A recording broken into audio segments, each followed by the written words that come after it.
আসলে শখের জিনিসটা, ভালোবাসার জিনিসটা মানুষের কাছ থেকে হয়তো এভাবেই হারিয়ে যায়, তাই না?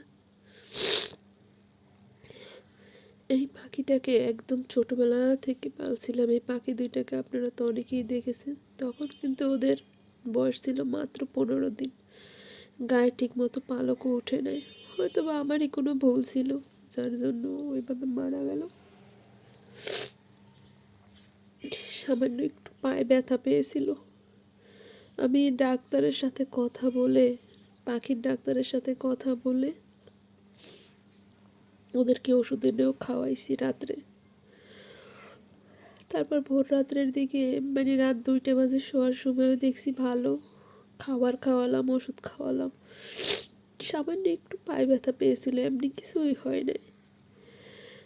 তারপর রাত 3টার দিকে উঠে শুনি লাফাচ্ছে।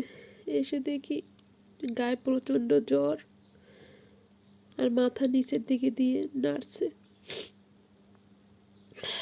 তারপর সারা রাত্র এভাবে কোলের ভিতরে নিয়ে বসেছিলাম।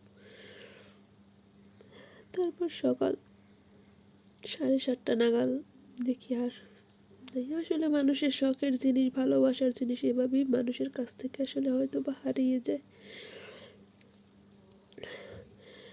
সকালে উঠে ওদেরকে আগে খাওয়াতাম, নিজে আগে খেতাম না। আমার বাচ্চাদেরকে আগে খাওয়াতাম না, আগে ওদের জন্য খাবার বানাইতাম। এত কষ্টের মাঝে এত সময় বের করেও তারপরে ওদের জন্য খাবার থেকে শুরু করে আমি বাজারের কিনা খাবার পর্যন্ত ওদের খাওয়াতাম না। ওরা শুকাইয়ে যায় দেখে নিজের হাতে কত রকমের জিনিস দিয়ে ওদেরকে খাবার বানিয়ে খাওয়াতাম। আসলে এটাই বাস্তব। যে জিনিসটা মানুষ শখ করে, সেই জিনিসটা ওর প্রতি আমার বেশি ভালোবাসা ছিল। কারণ ও ময়লালারাই যে শুনেন সিটি দিচ্ছে, ও প্রতিটা সিটিতে সাড়া দিতে কি সুন্দর শীষ দিত। ও ডাক দিলেও কাছে আসতো, আড্ডা বেশি আসতো না কাছে, ওই বেশি মিশুকে ছিল। আমার ছেলে ভাত খেলে ভাতের প্লেট থেকে ভাত খেত।